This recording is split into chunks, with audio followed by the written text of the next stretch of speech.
Do you remember the first time you slipped on a pair of bell-bottoms and thought, yeah, this is it, I've arrived? Or maybe you had a mini skirt tucked away in your closet that your parents swore was too short for church. And let's be honest, who else here ever tried teasing their hair so high it practically scraped the ceiling fan? The 1960s wasn't just a decade, it was a revolution stitched right into the very clothes we wore. From the psychedelic prints that made your eyes cross to the go-go boots that promised every girl she could dance like she was on Hula Baloo, fashion in the 60s wasn't quiet, and it definitely wasn't shy. So let's open that old wardrobe of memory and pull out the styles that define the era, because if you lived it, you know exactly what I'm talking about. Number 1. The miniskirt revolution.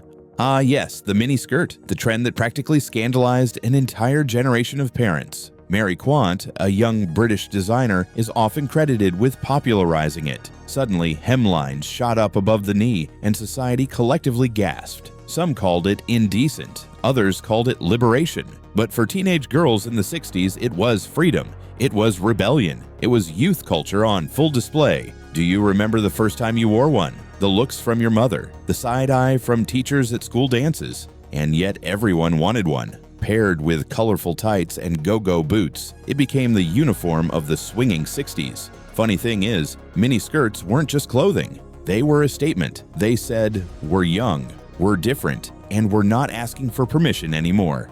Number 2, bell-bottoms and flared pants. Now let's talk pants, because if you weren't rocking bell-bottoms, were you even living in the 60s? What started as a Navy-inspired look turned into one of the most iconic silhouettes of the decade. Tight at the thighs, wide at the ankles, bell-bottoms became the must-have. And, oh boy, did they come in every color and pattern you could imagine.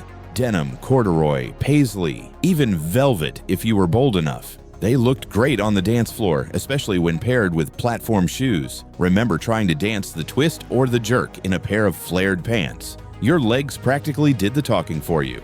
Number 3, tie-dye and psychedelia. Ah, tie-dye. If the 60s had a canvas, this was it. Born out of the counterculture and anti-war movement, tie-dye shirts were a badge of honor for hippies. Bright, swirling colors, often handmade at home with a couple of buckets and some dye. You could spot a tie-dye shirt a mile away at a music festival, or more likely at your local park on a Saturday afternoon with kids running barefoot and someone strumming a guitar. Tie-dye was more than a shirt. It was a philosophy.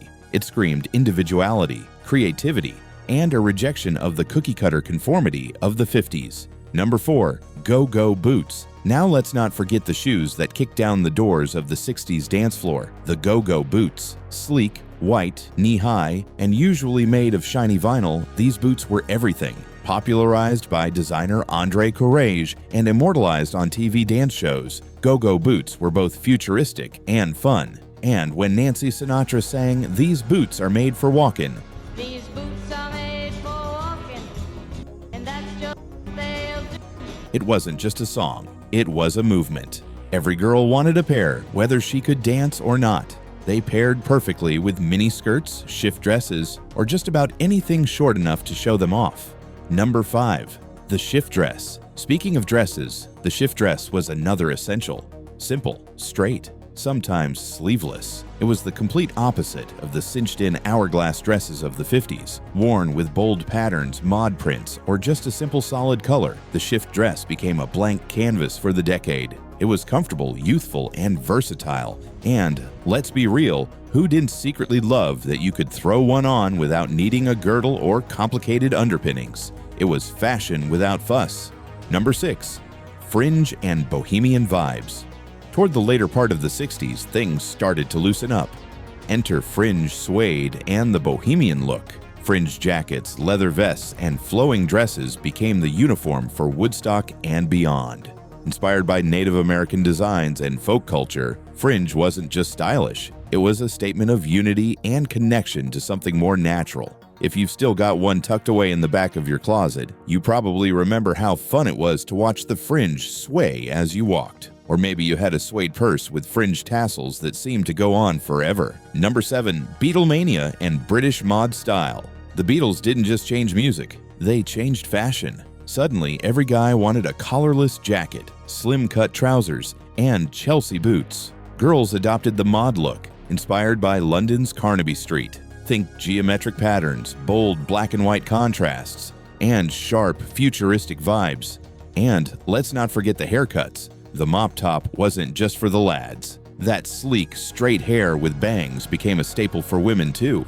Number 8. Accessories that made the look. What's a 60s outfit without the accessories? Oversized sunglasses that made you look like Jackie Kennedy. Headbands and scarves, often tied around long, straight hair. Chunky plastic jewelry in bright, bold colors. And of course, peace sign necklaces that symbolized more than just a fashion statement. Accessories were the finishing touch that told the world which side of the cultural divide you stood on. Number 9. The hair and beauty revolution. Now let's talk hair, because in the 60s, hair wasn't just hair, it was architecture. The bouffant, the beehive, the teased to heaven looks that sometimes required a whole can of Aquanet. Then came the long, straight, natural styles of the late 60s, influenced by the hippie movement. And makeup. Think dramatic cat-eye eyeliner, pale lips, and bold eyeshadow colors. Twiggy made spidery, painted-on lashes the must-have look, while others went for a more natural, earthy vibe.